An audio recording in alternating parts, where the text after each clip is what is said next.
¿Cómo pasas de valer 580 millones de dólares a ser vendido por una fracción de eso en solo 6 años? Durante mucho tiempo, la historia que más se repetía fue bastante sencilla. Llegó Facebook y MySpace murió. Pero si realizamos una investigación mucho más profunda, descubrimos que MySpace fue mucho más que una red social olvidada. Fue el escenario del primer gran virus propagado por una plataforma social, el origen de algunas de las primeras anomalías de popularidad en Internet, uno de los mayores robos de datos de la historia y el lugar donde ocurrieron experimentos sociales que hoy siguen definiendo la forma en que usamos la red. En 2005, el conglomerado de medios News Corp adquirió MySpace por 580 millones de dólares. En aquel momento, la plataforma contaba con aproximadamente entre 20 y 22 millones de usuarios activos mensuales y, apenas un año después, en 2006, rompió la barrera de los 100 millones de usuarios, convirtiéndose en el sitio web más visitado de Estados Unidos, incluso por encima de Google. En otras palabras, si estabas conectado a Internet entre 2005 y 2008, lo más probable es que terminaras ahí. Aunque fuera por accidente. Entre música independiente, perfiles completamente personalizables y una libertad casi absoluta para modificar tu espacio, MySpace parecía representar el futuro de Internet. Sin embargo, apenas 6 años después, en 2011, fue vendida por 35 millones de dólares, lo que significó una pérdida de casi el 94% de su valor. Hasta el día de hoy sigue discutiéndose si fue una mala administración, decisiones de diseño cuestionables, o simplemente fue por la llegada de Facebook. Ninguna autopsia oficial de la empresa logró explicar completamente por qué todo ocurrió tan rápido y quizá esa sea la parte más interesante. Porque, más allá del colapso económico de la primera gran red social de Internet, MySpace dejó tras de sí una colección de historias extrañas y pequeños misterios que todavía vale la pena revisitar. La libertad era una de las razones por las que MySpace resultaba tan atractiva. Podías cambiar colores, agregar música, modificar el fondo, mover elementos, incluso escribir código HTML y JavaScript directamente sobre tu espacio. Y, aunque hoy eso último podría sonar completamente irresponsable y peligroso, en aquella época era precisamente lo que hacía especial a la plataforma. Hasta que alguien decidió averiguar qué ocurría si llevaba esa libertad un poco demasiado lejos. El 4 de octubre de 2005, un joven programador de apenas 19 años llamado Sammy Kamker publicó una pequeña modificación en su perfil. No parecía gran cosa. Ni siquiera instalaba un virus tradicional. Simplemente hacía 2 cosas. La primera era agregar automáticamente a Sammy como amigo. La segunda era escribir una frase en el perfil de la víctima. Por supuesto, también se copiaba a sí mismo. Cada vez que alguien visitaba un perfil infectado, el código se copiaba al perfil del siguiente usuario. Todo ocurrió absurdamente rápido. Sammy comenzó con apenas 73 amigos. A la mañana siguiente ya tenía 221. Pocas horas después, más de 6.000. Y esa misma noche, el contador se rompió. El gusano ya había infectado a más de 1 millón de perfiles. MySpace no tuvo otra opción que apagar completamente el sitio para detener la propagación. Lo curioso es que Sammy no rompió el sistema. Simplemente aprovechó la enorme libertad que MySpace le había entregado a sus usuarios, pero las autoridades no lo vieron con tanta gracia.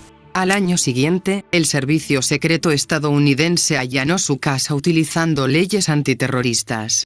Tras declararse culpable en 2007, Sammy recibió 90 días de servicio comunitario, una fuerte multa y una sentencia casi impensable para un programador. 3 años de libertad condicional, con permiso de usar solamente una computadora, y ninguna, absolutamente ninguna, con acceso a Internet. MySpace no solo fue innovadora en el aspecto tecnológico, también permitió que las personas recibieran una atención mediática sin precedentes.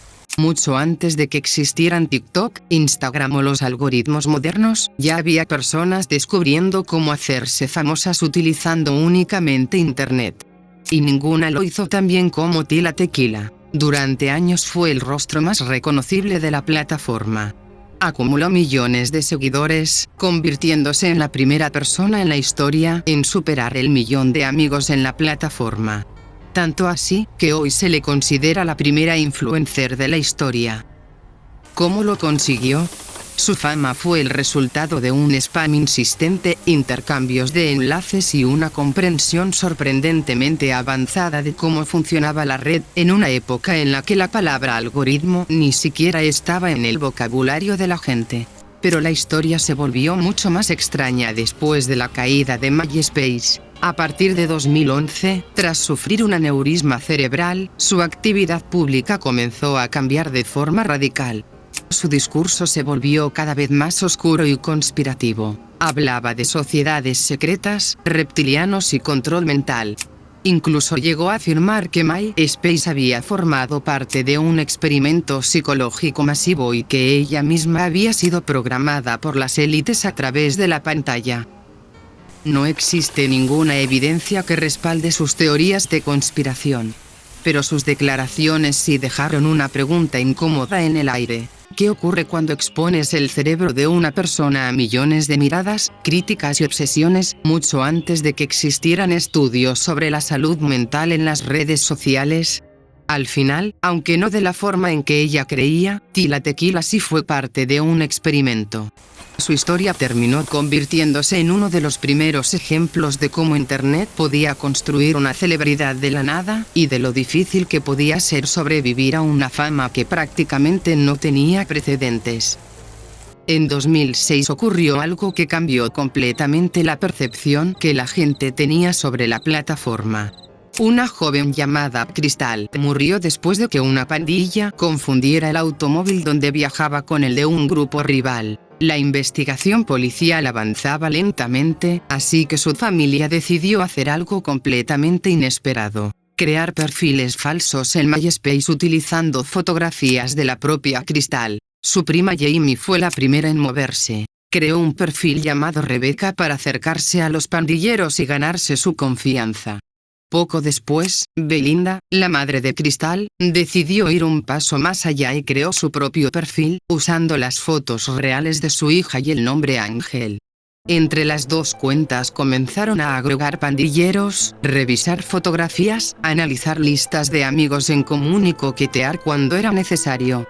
Poco a poco fueron reconstruyendo toda la red de la pandilla, utilizando únicamente la información que los mismos criminales publicaban en Internet. Aquello terminó ayudando a identificar a los responsables, pero también tuvo un costo enorme para Belinda Lane. Su búsqueda de justicia comenzó a mezclarse con la obsesión. Pronto, empezó a usar esas cuentas para manipular conversaciones, provocar enfrentamientos armados entre pandillas rivales y planear su propia venganza. Y quizá esa sea la mejor forma de cerrar esta investigación. Porque MySpace nunca fue solo una página donde la gente elegía canciones para su perfil. Fue uno de los primeros laboratorios donde Internet comenzó a demostrar, de una forma cada vez más evidente, que podía influir directamente en la vida real, para bien, y, en ocasiones, para todo lo contrario. Durante este viaje hemos hablado de todo lo que MySpace permitió crear, pero queda una última historia. En marzo de 2019, MySpace admitió públicamente que un error durante una migración de servidores había borrado prácticamente todo el contenido subido a la plataforma entre 2003 y 2015. Fotografías, vídeos y más de 50 millones de canciones de aproximadamente 14 millones de artistas independientes desaparecieron para siempre. La explicación oficial fue un simple fallo técnico. Sin embargo, parte de la comunidad de archivistas de Internet se mostró escéptica. Para muchos, conservar semejante cantidad de datos simplemente había dejado de ser rentable para una empresa que ya era un pueblo fantasma. Pero, por pura casualidad, una pequeña parte de esa historia sobrevivió. Entre 2008 y 2010, un grupo académico anónimo había descargado cerca de 1.3 terabytes de música de MySpace para un estudio sociológico. Años después, cuando los archivos originales desaparecieron durante la migración, esa copia olvidada seguía existiendo. De los más de 50 millones de archivos perdidos, se rescató menos del 1%. El resto es irrecuperable. MySpace no desapareció de golpe. Primero perdió su valor económico, después perdió a sus usuarios y, finalmente, perdió sus propios recuerdos. Toda una generación subió canciones, fotografías y fragmentos de su vida pensando que el Internet era eterno. Pero la verdad es que la memoria digital depende de que alguien mantenga los servidores encendidos o de que exista una copia, por pura suerte, en el lugar correcto.